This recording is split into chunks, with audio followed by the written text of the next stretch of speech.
तर ठाकरे सेनेतले फुटीर खासदार मुंबईत दाखल झाले, तर हे खासदार आता थेट वाय.बी. चव्हाण सेंटरला जाण्याची शक्यता आहे। पत्रकार परिषद तिथे या खासदारांची होईल आणि त्यानंतर या पत्रकार परिषदेदरम्यानच हे खासदार शिंदे सेनेत प्रवेश करणार आहेत। त्यावेळेला एकनाथ शिंदे सुद्धा इथे उपस्थित राहणार आहेत।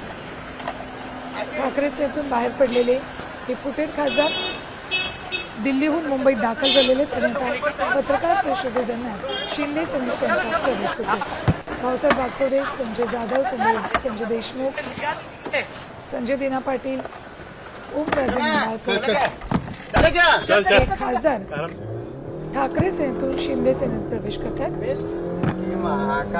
तर या 6पैकी 4 खासदार मुंबईत काही वेळापूर्वी दाखल झाले आणि हे खासदार आता वाय.बी. चव्हाण सेंटरकडे रवाना झालेत। थेट जाऊयात आमचे प्रतिनिधी भरत मोहोळकर यांच्याकडे। भरत, नेमकं कोण कोण इथे खासदार पोहोचलेले आणि आता ते थेट कुठे चाललेत? आताच आपण पाहिलं तर ज्या पद्धतीने शासकीय विमानातून हे सगळे खासदार मुंबई विमानतळावरती दाखल झाले होते। छत्रपती शिवाजी महाराज आंतरराष्ट्रीय मुंबई विमानतळावर हे दाखल झाल्यानंतर आता तिथून ते बाहेर पडलेले आहेत। यामध्ये भाऊसाहेब वागचौरे आहेत, संजय जाधव आहेत, त्याबरोबरच जर आपण पाहिलं तर संजय देशमुख आहेत आणि नागेश पाटील आष्टीकर हे 4 खासदार या ठिकाणी आल्याचं आपल्याला पाहायला मिळतंय। आणि हे सगळे खासदार आता या ठिकाणाहून नंदनवन बंगल्याच्या दिशेने जाणार असल्याची माहिती सूत्रांनी दिलेली आहे आणि नंदनवन बंगल्यावर जाऊन एकनाथ शिंदेची भेट घेतील आणि त्यानंतर पत्रकार परिषदेला पोहोचतील अशी माहिती सूत्रांनी दिली आहे। भरत, आता 3 वाजता जी पत्रकार परिषद होते त्यामध्ये हे 4च खासदार शिंदे सेनेत प्रवेश करणार आहेत का? कारण संजय दिना पाटील आणि ओमराजे निंबाळकर हे अजून इथे पोहोचलेले नाहीत। नक्कीच आपण जर पाहिलं तर सध्या तरी हे 4च खासदार या ठिकाणी पोहोचले असल्याचं आपल्याला पाहायला मिळतंय। मात्र संजय दिना पाटील मुंबईमध्येच असल्याची माहिती सूत्रांनी दिलेली आहे आणि ते ऐनवेळी या ठिकाणी पोहोचतील अशी सुद्धा माहिती सूत्रांनी दिली। तर ओमराजे निंबाळकर यांच्याबाबत अद्याप अजून कुठलीही स्पष्टता या ठिकाणी आलेली नसल्याचं पाहायला मिळतं। ओमराजे निंबाळकर सोलापूरवरून त्यांनी टेक ऑफ केल्याची माहिती सूत्रांनी दिली, मात्र ते अजूनही मुंबईमध्ये पोहोचले नसल्याचं चित्र आहे। अगदी बरोबर, ओमराजे निंबाळकर हे दिल्लीला जाणार आहेत आणि त्यानंतर ते मुंबईत येतील आणि कदाचित त्यांचा पक्षप्रवेशाचा कार्यक्रम नंतर होण्याची शक्यता आहे। मात्र आत्ता हे 4 खासदार नंदनवनवर जातील आणि त्यानंतर साधारण किती वेळात ते वाय.बी. चव्हाण सेंटरवर पोहोचतील की नंदनवन नंतर आणखी कुठे जाणार आहेत?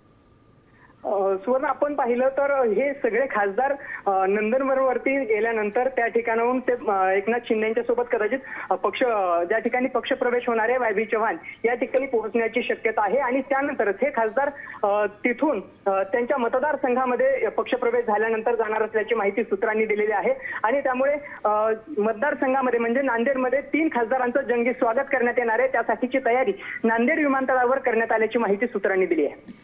भरत, पक्षप्रवेशाच्या वेळेला कोण कोण उपस्थित राहणार आहे शिंदे सेनेतलं? या पक्षप्रवेशासाठी एकनाथ शिंदे महत्वाचं म्हणजे उपस्थित राहण्याची शक्यता आहे। त्याबरोबरच त्यांच्यासोबत उदय सामंत आणि इतर मंत्रीही उपस्थित राहण्याची जी माहिती आहे ती सूत्रांनी दिली आहे। मात्र कोणती मोठी नावं या ठिकाणी उपस्थित राहतील याबाबत अजूनही प्रचंड गुप्तता पाळली जाते। मात्र एकनाथ शिंदे, उदय सामंत हे त्या ठिकाणी पोहोचणार असल्याची खात्रीलायक माहिती सूत्रांनी दिली आहे। बरं, तसेच सोबत आपण पुन्हा एकदा प्रेक्षकांना ही माहिती देऊयात। ही जी गाडी स्क्रीनवर बघतायत त्या गाडीमध्ये आहेत ठाकरे सेनेतले फुटलेले 4 खासदार। हे 4ही खासदार आता नंदनवन या एकनाथ शिंदे यांच्या शासकीय बंगल्यावर जात आहेत, तिथे त्यांची भेट घेतील आणि त्यानंतर ते वाय.बी. चव्हाण सेंटरकडे जाणार आहेत आणि तिथे दुपारी 3 वाजता पत्रकार परिषद होते। या पत्रकार परिषदेदरम्यान हे खासदार अधिकृतरित्या शिंदे सेनेत प्रवेश करणार आहेत। तर संजय दिना पाटील हे मुंबईतच आहे, ते कदाचित थेट वाय.बी. चव्हाण सेंटरवर पोहोचतील आणि तिथे त्यांचाही पक्षप्रवेश सोहळा संपन्न होईल। तर ओमराजे निंबाळकर हे मात्र दिल्लीला जाणार असल्याचं कळतंय। ते दिल्लीला जाणार आणि त्यानंतर ते मुंबईत येतील। तर या पक्षप्रवेशासंदर्भात